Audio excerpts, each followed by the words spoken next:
Hi hello welcome to our channel. మీరు చూస్తున్నారు Nivas TV. నేను మీ నివాస్ వాల్మీకి.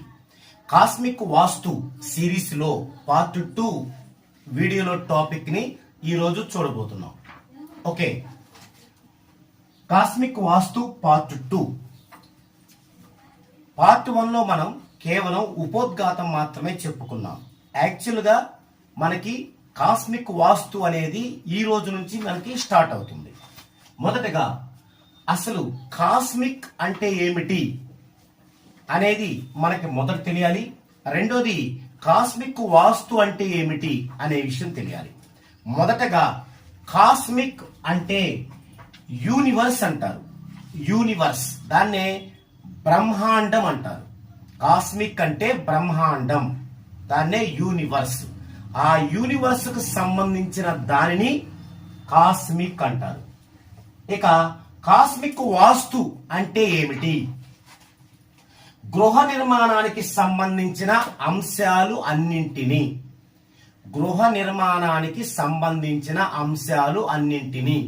అంటే గృహ నిర్మాణానికి సంబంధించిన అంశాలు అంటే ఫర్ ఎగ్జాంపుల్ ఇటుక, సిమెంటు, ఐరన్, ఇనుము, ఇలా మొదలు పెట్టుకొని చాలా విషయాలు ఉంటాయి.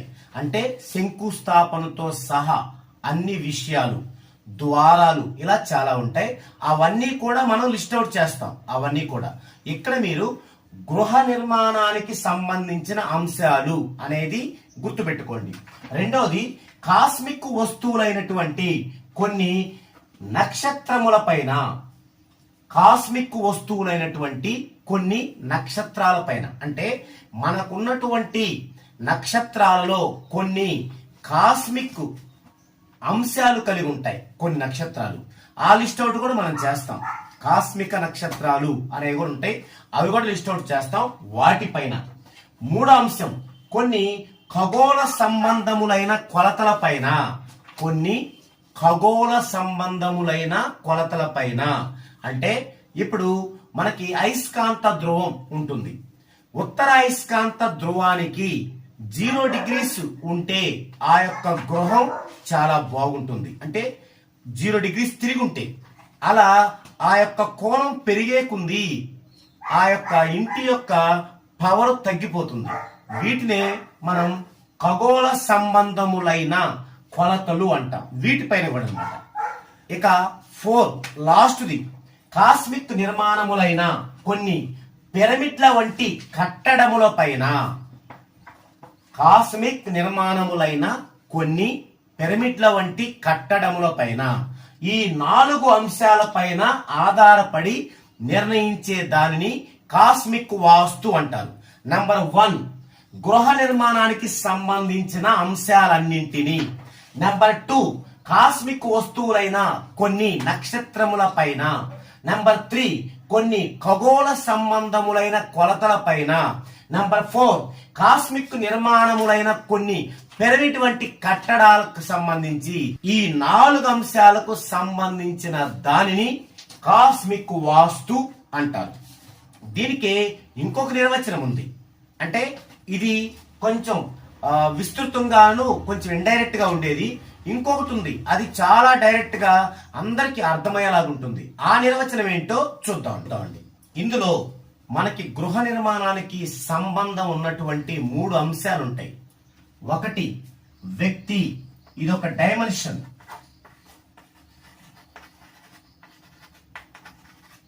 2 కాలం, ఇదొక డైమెన్షన్. 3 గృహ నిర్మాణం, ఇదొక డైమెన్షన్. 3 డైమెన్షన్లు అన్నమాట. వ్యక్తి అంటే పర్సన్, ఆ యొక్క యజమాని, ఆ కుటుంబ యజమాని. రెండోది కాలం. కాలం అంటే ఏ టైంలో అతను నిర్మిస్తున్నాడు, ఏ టైం అంటే అతను ఎన్నో సంవత్సరంలో నిర్మాణం పెట్టాడు, ఆ సంవత్సరం అతనికి న్యూమరాలజికల్ గా పాజిటివ్ గా ఉందా, నెగిటివ్ గా ఉందా, ఆర్బిటాల్ థియరీ ప్రకారం అతనికి పాజిటివ్ గా ఉందా, నెగిటివ్ గా ఉందా అనే అంశాలని దృష్టిలో పెట్టుకోవాలి. అదే కాలం అనే డైమెన్షన్. ఇక మూడోది గృహ నిర్మాణం. అంటే గృహ నిర్మాణం అనేది ఏ పద్ధతిలో కన్స్ట్రక్షన్ జరుగుతుంది, అంటే భూ అయస్కాంత ఉత్తర ధ్రువానికి ఎంత కోణములో జరుగుతుంది? అసలు ఆ పర్సన్ యొక్క న్యూమరాజికల్ గా జన్మ వైబ్రేషన్ ఏంటి, అంటే ఇండెక్స్ ఆర్పి ఏంటి, దాన్ని బట్టి ఆ పర్సన్ కి భూ అయస్కాంత ఉత్తర ధ్రువం నుంచి ఎంత యాంగిల్లో తిరిగి ఉండాలి హౌస్. ఇది గృహ నిర్మాణం. ఇలా 3 డైమెన్షన్ పరస్పరం అనురాగబద్ధం. పరస్పరం అనురాగబద్ధం ఈ పదం ఏంటంటే మనం ఆల్రెడీ న్యూమరాలజీలో వింటాం. అదేంటంటే కంపాటిబిలిటీ, అనుకూలత. కంపాటిబిలిటీ అనుకూలత, అనుకూలత కంపాటిబిలిటీ అంటే ఇద్దరికి డేట్ ఆఫ్ బర్త్ లేనప్పుడు ఇద్దరి కపుల్స్ భార్యాభర్తల మధ్య డేట్ ఆఫ్ బర్త్ లేకుండా వాళ్ళు పరస్పరం ఇబ్బందులు పడుతూ ఉంటే, అంటే వారి మధ్య ఏకాభిప్రాయం లేకపోవడం, వారు ఎకనామికల్ గా డౌన్ ఫాల్ అవడం, అలా ఉన్నప్పుడు మనం వారిద్దరి పేర్లో అనుకూలతలు చేస్తాం. దాన్నే కంపాటిబిలిటీ అంటారు. ఇది ఒక డైమెన్షన్ మనకి ఏది న్యూమరాలజీలో. ఓకే, ఇప్పుడు ఇదే పరస్పర అనురాగబద్ధం అంటే అనుకూలత. దీన్ని హార్మోనైజేషన్ అంటారు. అదే మనం న్యూమరాలజీలో వాడే కంపాటిబిలిటీ. ఓకే, ఇలా ఈ 3 డైమెన్షన్, వ్యక్తి ఒక డైమెన్షన్, కాలం ఒక డైమెన్షన్, గృహ నిర్మాణం ఒక డైమెన్షన్, ఈ 3 డైమెన్షన్స్ ని అనురాగబద్ధం చేస్తూ అంటే హార్మోనైజేషన్ చేస్తూ నిర్మించే దానినే కాస్మిక్ వాస్తు అంటారు. ఓకే, మరి ఇప్పుడు ఈ యొక్క కాస్మిక్ వాస్తు యొక్క మూల సిద్ధాంతం ఏంటి? అసలు ఏ సిద్ధాంతం మీద ఆధారపడి ఇది ఈ అనంత విశ్వంలో మనకి మేలు చేస్తుంది అనేది చూద్దామండి. మూల సిద్ధాంతం, మెయిన్ థియరీ ఏంటి కాస్మిక్ వాస్తుకు సంబంధించి? ఓకే, ఇప్పుడు కాస్మిక్ వాస్తు యొక్క మూల సిద్ధాంతం ఏంటి, ఇంపార్టెంట్ థియరీ ఏంటి, ఈ యొక్క కాస్మిక్ వాస్తులో ఉన్న మెయిన్ థియరీ ఏంటి? కాస్మిక్ సూత్రానుసారంగా గృహ నిర్మాణము చేయడము ద్వారా ఆ గృహములో కాస్మిక్ ఎనర్జీని, కాస్మిక్ శక్తిని నిక్షిప్తం చేయడం, తద్వారా ఆ గృహంలో నివసించే వ్యక్తి, అతని ఫ్యామిలీ మొత్తం కూడా ఫలప్రదమైన జీవితాన్ని కొనసాగించడం. ఇది కాస్మిక్ వాస్తు యొక్క మూల సిద్ధాంతం. అయితే మరి ఇప్పుడు కొంతమంది విచారపడవచ్చు, అంటే ఇంత పర్ఫెక్ట్ గా మనం గృహ నిర్మాణాలు చేసుకోలేకపోయామే అని. No problem. అలా మీరు ఎలా పడితే అలా గృహ నిర్మాణాలు చేసుకున్నప్పటికీ, ఆ గృహాల్లో ఎంతో నెగిటివ్ ఉన్నప్పటికీ మనం ఎలాంటి పడగొట్టటాలు లేకుండా, ఆ గోడ పడగొట్టండి, ఇంకొక గోడ పెట్టండి, లేదా ఈ ఇల్లు తీసేయండి, లేదా ఇటు కట్టండి, ఇలాంటివి లేకుండా మంచి మంచి రెమెడీస్ ఉన్నాయి. ఆల్రెడీ మనం న్యూమరాలజీలో 14 డైమెన్షన్ లో నేమ్ కరెక్షన్ చేయడం యజమానికి అనేది ఒక డైమెన్షన్. ఓకే, అలాంటి అంటే ఒక రెమెడీ, అది మెయిన్ రెమెడీ. అలా కాకుండా ఇంకా రెమెడీస్ ఉన్నాయి, అంటే తద్వారా 100% ఫలితం పొందలేనప్పుడు ఇంకా రెమెడీస్ అనేవి ఉన్నాయి. So don't worry. ఇప్పుడు అసలు ఈ యొక్క కాస్మిక్ శక్తి అనేది ఎలా ఉద్భవిస్తుంది, యూనివర్స్ నుంచి కాస్మిక్ శక్తి అనేది ఎలా ఉద్భవిస్తుంది అనే అంశాన్ని చూద్దామండి. ఇది 3 విషయాలపైన ఆధారపడి ఉద్భవించడం జరుగుతుంది. నెంబర్ 1 వాస్తు శక్తి క్షేత్రం, దీన్నే సైట్ అంటాం. నెంబర్ 2 భవనం, బిల్డింగ్. నెంబర్ 3 భవనం కోణం, బేరింగ్ అంటాం.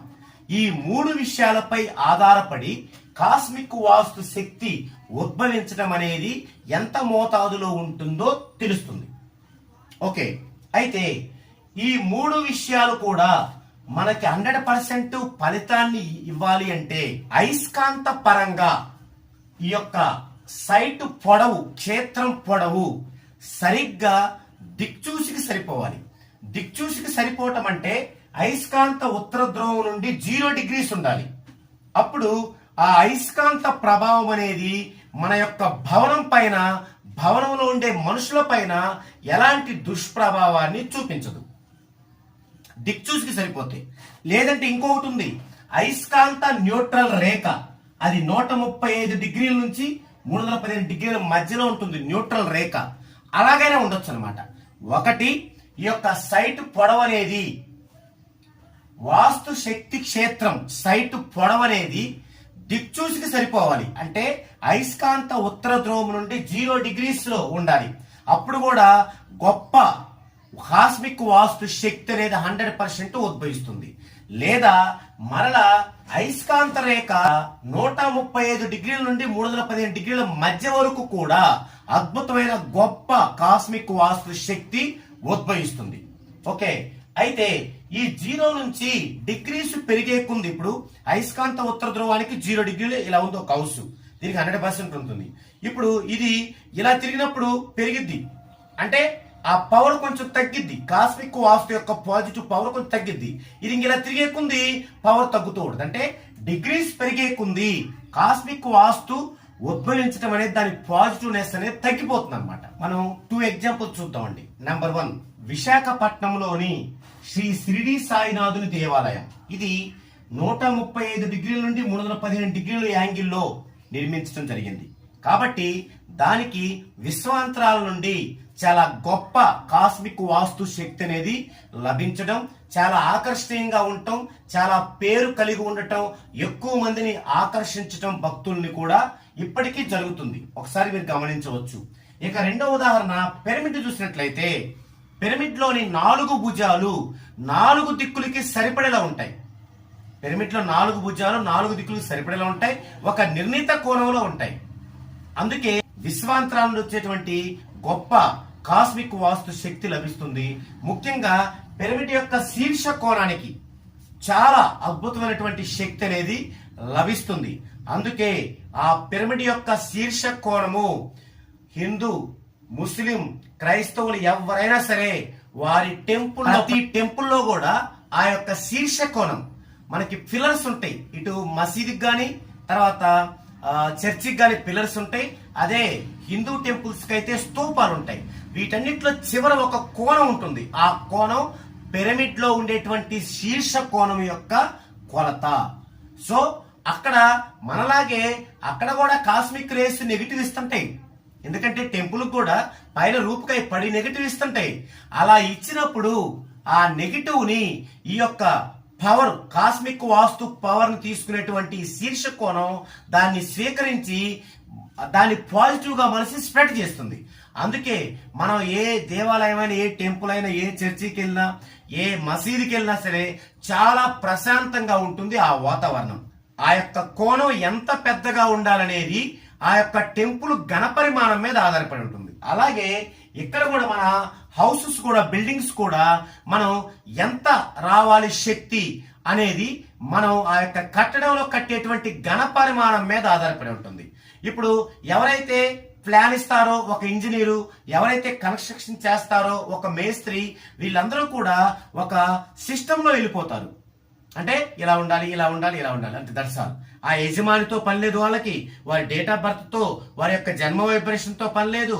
కేవలం ఒక సిస్టంలో వెళ్ళిపోతారు. అందుకే పరిపూర్ణమైనటువంటి వాస్తుని మనం పొందలేక ఉన్నాం అనమాట. సో భవనాల నిర్మాణం పైన భూ అయస్కాంత క్షేత్ర ప్రభావం చాలా ఉంటుంది.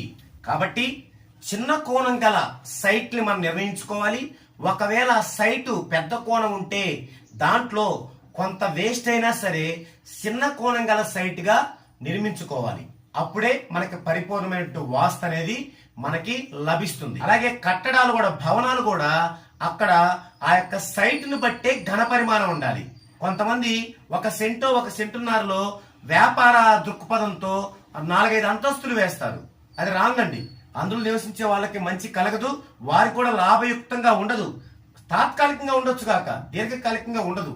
అందుకని అది సైట్ ఎంత ఉంది అని దాన్ని బట్టి ఎంత ఘన పరిమాణం గల నిర్మాణాన్ని మనం అక్కడ తీసుకోవాలి అనేది కూడా మనం చూసుకోవాలి. అలాగే క్షేత్ర గరిమినాభి అంటే బ్రహ్మస్థానం, దానికి సంబంధించి 9 పదాలు ఉంటాయి. మనం ముందు చెప్పుకోబోతాం. ఆ 9 పదాలలో ఎలాంటి బరువుల్ని ఉంచకూడదు. ఇక శంకుస్థాపన ముహూర్తం అనేది వైబ్రేషన్ 3లో కానీ వైబ్రేషన్ 9లో కానీ ఖచ్చితంగా చూసుకోవాలి. దానిలో మనం ఎలాంటి ఏమరపాటు పనికిరాదు. ఖచ్చితంగా శంకుస్థాపన సమయం, ముహూర్త సమయం అనేది వైబ్రేషన్ 3 లేదా వైబ్రేషన్ 9లో ఖచ్చితంగా ఉండి తీరాల్సిందే. ఇక అస్తమించిన దిశలలో నిర్మాణాలు సాగించకూడదు, ద్వారాలు ఎత్తకూడదు. ఆ అస్తమించిన దిశలు ఏంటనేది సర్వతోభద్ర చక్రములో ఉంటుంది. అది మనం ముందు చెప్పుకోబోతున్నాం. అలాగే అస్తమయ దిశలకు సంబంధించిన అక్షరాలను బట్టి ఆ అక్షరాలని పేరు మొదటిగా కలిగినటువంటి వ్యక్తులు ఆయా మాసాలలో ఆయా నెలలలో నిర్మాణాలు సాగించకూడదు. ఈ విధంగా కాస్మిక్ వాస్తు శక్తి అనేది ఆ భవనాల నిర్మాణం జరిగేటప్పుడు దానికి వర్తిస్తుంది. అయితే భవన నిర్మాణాల సమయంలో తీసుకోవాల్సిన జాగ్రత్తలు ఏమిటి? ఓకే, భవన నిర్మాణ సమయంలో తీసుకోవాల్సిన జాగ్రత్తలు ఏవి అనే దానికి రెండు ముఖ్యమైన పాయింట్లు. ఒకటి, గోడలు ఎటువైపు నుంచి మొదలు పెట్టాలి, ఎటువైపు ఫినిషింగ్ చేయాలి. ఇది చాలా మందికి తెలుసు. ఏమని? దక్షిణం పడమరల నుండి, అంటే దక్షిణం నైరుతి పడమరల నుండి మొదలుపెట్టి తూర్పు ఈశాన్యం ఉత్తరముల వైపు డౌన్గా ఉంచాలి, అవి తర్వాత తీసుకురావాలని తెలుసు. అయితే ఇలా కన్స్ట్రక్షన్ చేసే వాళ్ళందరూ ఎక్కువగా తక్కువ చదువు ఉన్న వాళ్ళు కావడం వల్ల దాని యొక్క పూర్తి విధానాన్ని వాళ్ళు అవలంబించట్లేదు. అదేమిటంటే, ఇప్పుడు నైరుతి దక్షిణాల వైపు నుండి, నైరుతి దక్షిణం పడమరల ఆ మూల నుండి మనం మొదలుపెట్టి క్రమంగా సాయంత్రం సూర్యాస్తమయమయ్యే టయానికి తూర్పు ఈశాన్యం ఉత్తరముల వైపు తీసుకొస్తాం. అయితే ప్రతిరోజు కూడా సూర్యాస్తమయమయ్యే టైంకి చూసుకుంటే ఖచ్చితంగా దక్షిణం నైరుతి పడమర ఎత్తులో ఉండాలి, తూర్పు ఈశాన్యం ఉత్తరం తక్కువలో ఉండాలి. ఇది స్టార్టింగ్ మొదలుపెట్టి రోజు దీన్ని గమనిస్తూనే ఉండాలి. ఎట్టి పరిస్థితుల్లో విస్మరించకూడదు. పొరపాటున దక్షిణం నైరుతి పడమరల కంటే తూర్పు ఈశాన్యం ఉత్తరం కనుక కొద్దిగా ఎక్కువ ఉందనుకోండి, సూర్యాస్తమయం టయానికి లాట్ ఆఫ్ నెగిటివ్ ఎనర్జీ నిక్షిప్తమైనట్లే. ఇది బాగా కేర్ తీసుకోవాలి. తర్వాత ఉత్తరార్థం దక్షిణార్థం అంటే మనకి భవనం యొక్క కేంద్ర స్థానం నుండి తూర్పు పడమరలు కనుక కలుపుతూ ఒక రేఖ గీస్తే ఉత్తరం దక్షిణం వస్తాయి. ఉత్తరార్థంలో ఒక భాగం, దక్షిణార్థంలో ఒక భాగం.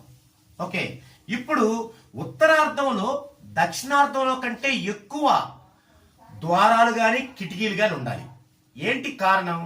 ఇప్పుడు దక్షిణార్థంలో మనకు నైరుతి వస్తుంది, ఉత్తరార్థంలో ఈశాన్యం వస్తుంది. ఇక్కడ నైరుతి వైపు బరువు ఎక్కువ ఉండాలంటే నైరుతి వైపు ద్వారాలు కిటికీలు ఎక్కువ ఉండకూడదు. అర్థమైందండి? సో దక్షిణార్థం కంటే ఉత్తరార్థంలో కిటికీలు తర్వాత ద్వారాలు ఎక్కువ ఉండాలి. తర్వాత ఉత్తరార్థం కంటే దక్షిణార్థంలో అటకలు అలమరలు ఎక్కువ ఉండాలి. ఎందుకంటే బరువు పెరగాలి కాబట్టి. ఇది మనం ఖచ్చితంగా పరిగణలోకి తీసుకొని తీరాల్సిందే. కాస్మిక్ వాస్తులో పార్ట్ 2 టాపిక్ ఇది. నెక్స్ట్ పార్ట్ 3 టాపిక్ లో కలుసుకుందామండి.